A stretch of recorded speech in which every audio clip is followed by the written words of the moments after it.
कानों से भद्र सुने, वाणी से भद्र बोले, यही धर्म है, यही मंत्र है, यही व्यवहार है। आज से विचार कर लो तो आपकी आत्मा में बल आ जाएगा।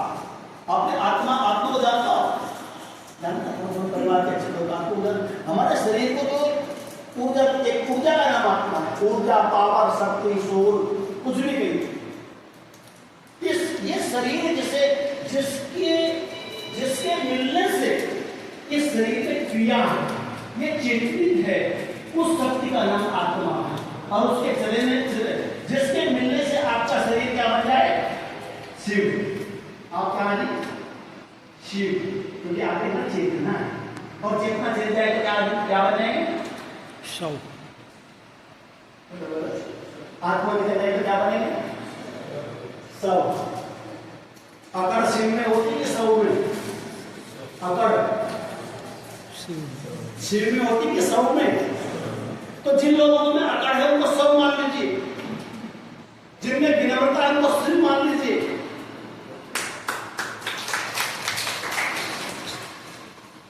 आपको शिव में बनना है, शव में नहीं बनना है। तो जितने भी मरे हुए हैं जो तुम्हें अकड़ दिखाते हो, उनका तो पतन हो रहा है। उठाकर देखो भविष्य, इतिहास उनका उठा करके देखो, ऐसे सब लोग बहुत दिनों तक चलने वाले नहीं होते। तो मेरा कहने का अभिप्राय है कि जैसे शरीर का भोजन क्या है बच्चों? अन्न, फल, पेय पदार्थ, इससे निर्माण होता है किसका? शरीर के अवयवों का। अन्न से रस बनता। अच्छा खाओ, अगर आप समझ रहे होंगे नहीं रहे होंगे। अन्न से क्या बनता है? रस। रस से क्या बनता है? रक्त। रक्त समझते हो? मांस, फलक, किससे बनता है? जो हम खाते हैं, जैसा खाएंगे वैसा बनेगा। अन्न खाओ अच्छा, अन्न से रस, रस से रक्त, रक्त से मांस, मांस से मेद, मेद से मज्जा, मज्जा से अस्थि, और अस्थि से सूत्र का निर्माण होता है, जीव शक्ति का निर्माण। तो ये शरीर का भोजन है, और भोजन बंद कर दे तो शरीर में शक्ति आएगी क्या? और कितनी दुर्भाग्य की बात है कि शरीर को तो भोजन दे रहे हैं, लेकिन शरीर को चलाने वाले को भोजन दे रहे हैं। शरीर को कौन चला रहा है? पावर। खाने से शरीर को तो मिलेगी, लेकिन वो चेतना जिसको आत्मा कहते हैं, आत्मा का भोजन क्या है बच्चों? लिख लो, आत्मा का भोजन है विचार।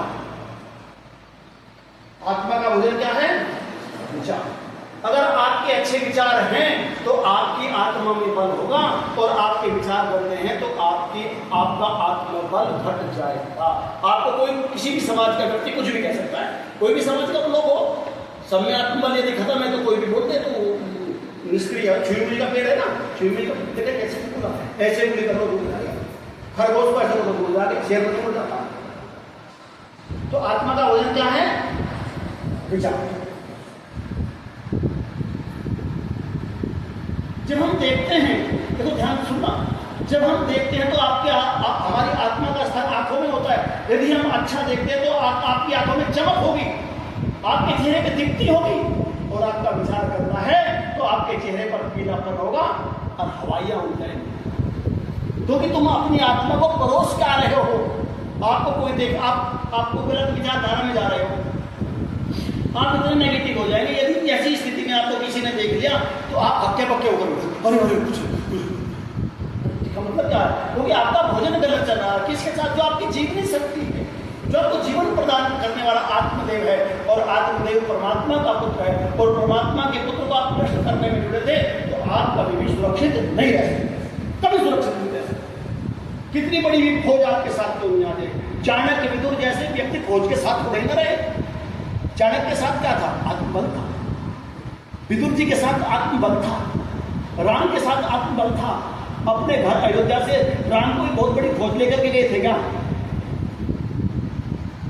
ब्रह्मचारी खिलर जी महाराज आए, 108 बीघा विद्यालय के कब्रिस्तान को विद्यालय के रूप में, गौशाला के रूप में बदल करके रख दिया। वो किसको साथ लेकर के आए थे? एक अनपढ़ व्यक्ति, क्योंकि उनकी आत्मा के अंदर बल था। इस संगोष्ठी का विचार है कि आपकी आत्मा में बल बढ़े बच्चों, और आपको बाहर का व्यक्ति, कोई बाहर के व्यक्ति वो क्या करेगा? नहीं रोक सकते। आंधी आई उधर से पूरब से, उस आंधी में कौन सी धूल, कौन सा पेड़, कौन सा पत्ता आने के आपको पता है?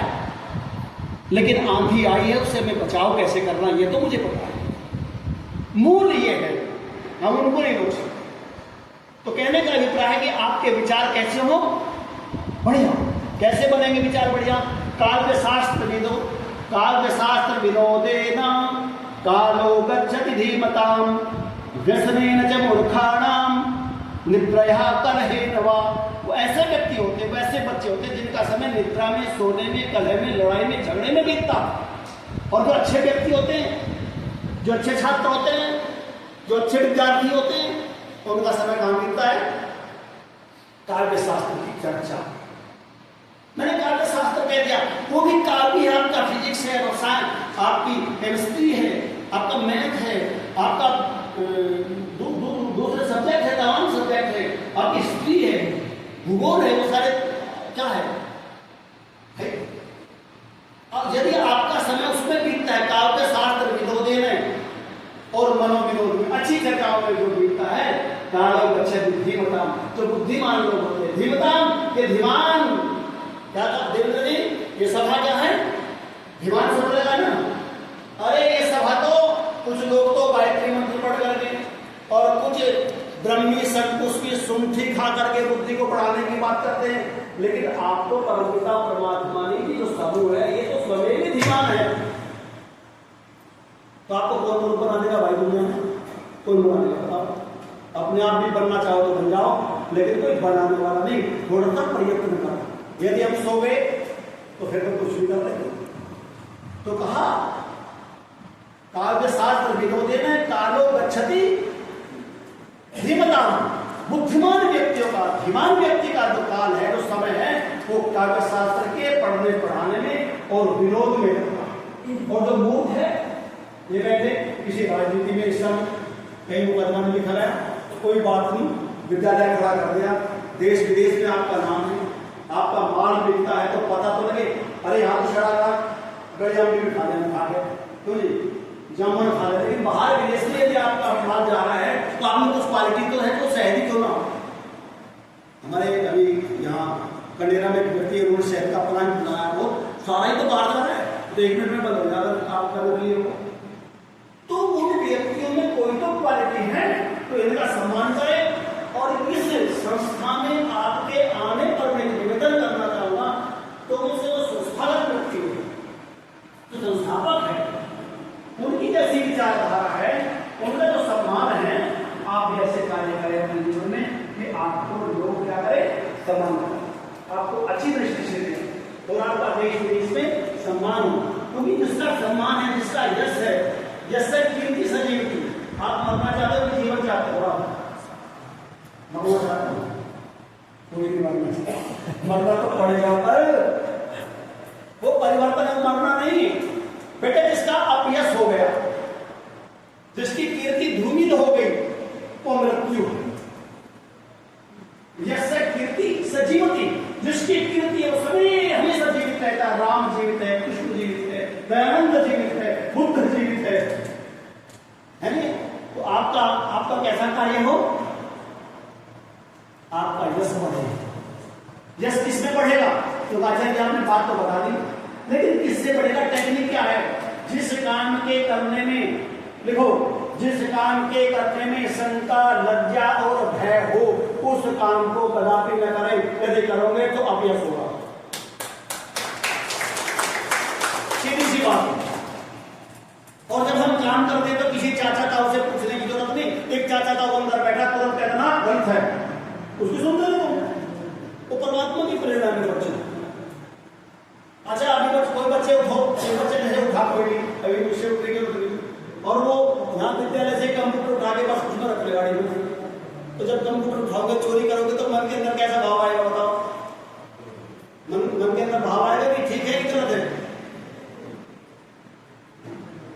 अगर चोरी करोगे तो मन के अंदर ये भाव आएगा गलत है, या ये आएगा कि ठीक है उठा दो?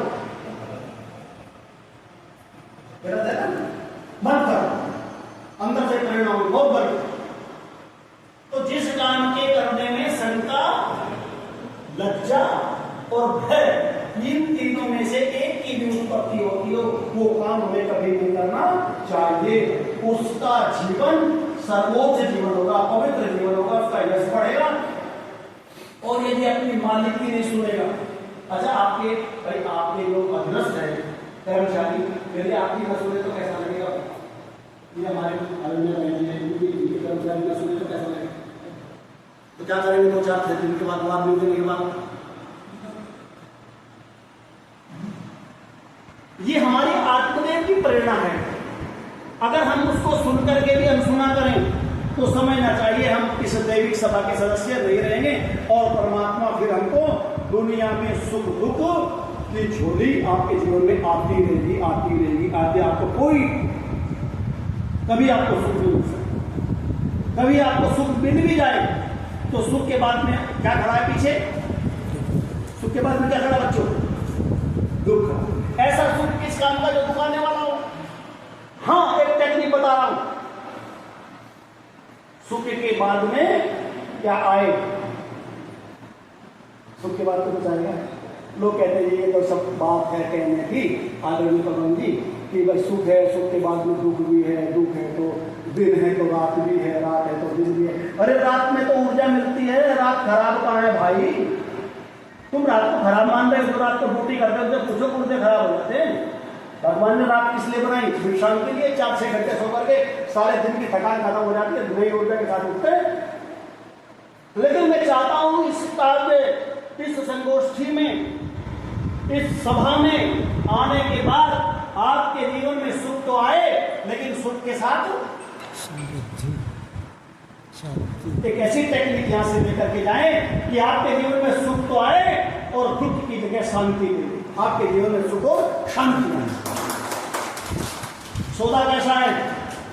सुख दुख का करोगे या सुख शांति का करोगे? क्या चाहते हो? इधर इस दुकान पर दुख सुख दुख पड़ रहा है, इसमें सुख शांति कौन सा खरीदोगे? सुख शांति। सबसे पहले शांति, देव शांति, पृथ्वी शांति, अंतरिक्ष शांति, शांति शांति शांति 3 बार कहते हैं। ये विषय अलग प्रकरण हो जाएगा। तो मेरा कहने का अभिप्राय है आप अपने जीवन में क्या चाहते हैं? सुख और शांति। कैसे मिलेगी? मैंने पहले बताया जिस कार्य के करने में क्या हो बच्चे, क्या हो? नहीं सुन रहे? शंका, लज्जा, भय मत करो, सुख आएगा। और जिस कार्य के करने में उत्साह, उमंग, उत्साह, निर्भयता और आनंद हो, उसे तुरंत कर दीजिए, शांति आएगी। फार्मूले सीधे से जिस कार्य के करने में क्या हो? उत्साह, मुझे पढ़ना, आज ये अपना चैप्टर पूरे करके सोना है, कुछ भी हो, और ये उत्साहपूर्वक आप करें। आपने उत्साहित रह गया, आपने कर दिया, तो जब आप सोएंगे दुख होगा कि शांति? और ना किया तो दुख होगा नहीं, कल क्लास में दुख होगा। तो जिस कार्य के करने में क्या हो? उत्साह हो, तुरंत कर डालो, कल के लिए ना छोड़ो। उत्साह, निर्भयता और आनंद जिस कार्य के करने में हो उसे तुरंत कर डालो, आपके जीवन में शांति आएगी। और एक छोटी सी और बात बता रहा हूं, जिसके भाव बढ़ गए छोड़ दो। जिसके भाव बढ़ गए हो उसको क्या करो? छोड़ दो, चाहे वो जमीन हो और चाहे वो अमीर हो। अगर शांति चाहते क्या चले बहुत भाव बढ़ गया भाई, नजर देखना पड़ेगा। देखो क्यों? छोड़ दो भाई, शांति आ जाएगी। बच्चों के साथ में दिक्कत क्या है? इसने मुझे कह दिया मेरा अपमान हो गया, मैं ऐसा करूंगा, क्यों करूं भाई? उपेक्षा, छोड़ दो। तो मैंने आपसे निवेदन किया, अपनी आत्मा को क्या दो? भोजन दो। आपकी आत्मा का भोजन विचार। जब आप देखते हैं तो आपकी आत्मा आंखों में होती है, जब आप सुनते हैं आपकी आत्मा कानों में होती है, जब आप बोलते हैं आपकी आत्मा वाणी में होती है। कहते हैं क्या सरस्वती से क्या बोलता है? यदि हम अपशब्द का प्रयोग करते हैं, गाली देते हैं, गलत देखते हैं, गलत सुनते हैं, तो हमारी आत्मा का बंधन जाता है। तो इसीलिए जीवन को जीना ही जीवन नहीं, जीवन को जानना ही जीवन है। परमपिता परमात्मा ने जो हमें जीवन दिया है, हमें जो ये जीवन दिया है, किस लिए दिया है? ये जो जीवन भगवान ने दिया, ये दिया हमें काम करने के लिए। भगवान ने किस लिए दिया है जीवन? कर्म करने के लिए। इसीलिए कहा श्रेष्ठतमाय कर्मण, हम संसार के जितने भी अच्छे काम हैं उनको करें और सुख शांति को प्राप्त हो जाए। भगवान ने हमारे वेद में क्या लिखा? श्रेष्ठतमाय कर्मण। यजुर्वेद के पहले मंत्र का श्रेष्ठतमाय कर्मण, जितने भी संसार के सुंदर काम है उनको तुरंत कर डालो, कल के लिए मत छोड़ो। कल के लिए छोड़ दिया तो न जाने कर आएगा। अच्छा, जो होशियार दुकानदार होते हैं अपनी दुकान के बाहर क्या लिखते हैं बताओ? इन बच्चों ने कुछ नहीं देखा, ये देखा मोबाइल के चक्कर में ज़्यादा मत पड़ो, जो जरूरी काम है वो ले लो, जो खराब है छोड़ दो। दुकानदार पहले लिखते थे, हम टोपी लेने जाते थे ना, आज नगद कल उधार, टोपी दे दीजिए, पैसे तो है नहीं। ये देखो क्या लिखा है, आज नगद कल उधार। हम कल पहुंचे भाई, आपने कहा था लाला निकाल दे ले लेना, मूर्ख है। ये पढ़ो क्या है, आज नगद कल उधार। तो कल कभी आने वाला नहीं है। रात्रि गमिष्यति भविष्यति सुप्रभातम, आत्मान उदेष्यति भविष्यति पंकज श्री। एक पंकज बैठा था कमल के फूल में और उसकी गंध ले रहा था, सुगंध ले रहा, धीरे धीरे आनंद ले रहा था और सोच रहा था कि अब तो रात्रि होने वाली, ऊर्जा तो भी कमल क्या हो जाएंगे, बंद हो जाएंगे। लेकिन एक विचार तभी आया मन के अंदर कि कल भी तो उगेगा सूरज, सूरज क्या होगा, कल भी हुएगा। आज निकलना था कमल के अंदर से, लेकिन किसके लिए छोड़ दिया? कल के लिए। रात्रि जाएगी, रात्रि भविष्यति सुप्रभातम, सुप्रभात होगा, भास्वान उदय होंगे, कमल खिलेगा और तू उड़ जाना। यह सोच करके उसी में बैठा रहा। पता चला एक हाथी आया कहीं से और कमल की नाल को क्या कर दिया, उखाड़ दिया, रोक दिया। अब उसकी तरफ से सूर्य भी उगेगा, कमल खिले ना खिलेगा ही नहीं, तो उसका जीवन समाप्त होगा। जो कल के लिए सोचता है वो अपने जीवन में कभी उन्नति नहीं कर सकता। आज अभी इसी समय से जो कार्यशाला आपकी बनाई है हमारे अधिकारियों ने, तो मैं आपसे निवेदन करूंगा अपनी आत्मा को बल दो और जिस कार्य के करने में शंका लज्जा है उसको मत करो। जिस कार्य के करने में उत्साह आनंद और निर्भयता हो उसको तुरंत कर डालो। आप सदैव आपके जीवन और परिवार में सुख भी आएगा और शांति भी आएगी और जीवन को जीने की कला भी आ जाएगी। इन्हीं शब्दों के साथ बच्चा कुछ यदि पूछना चाहते तो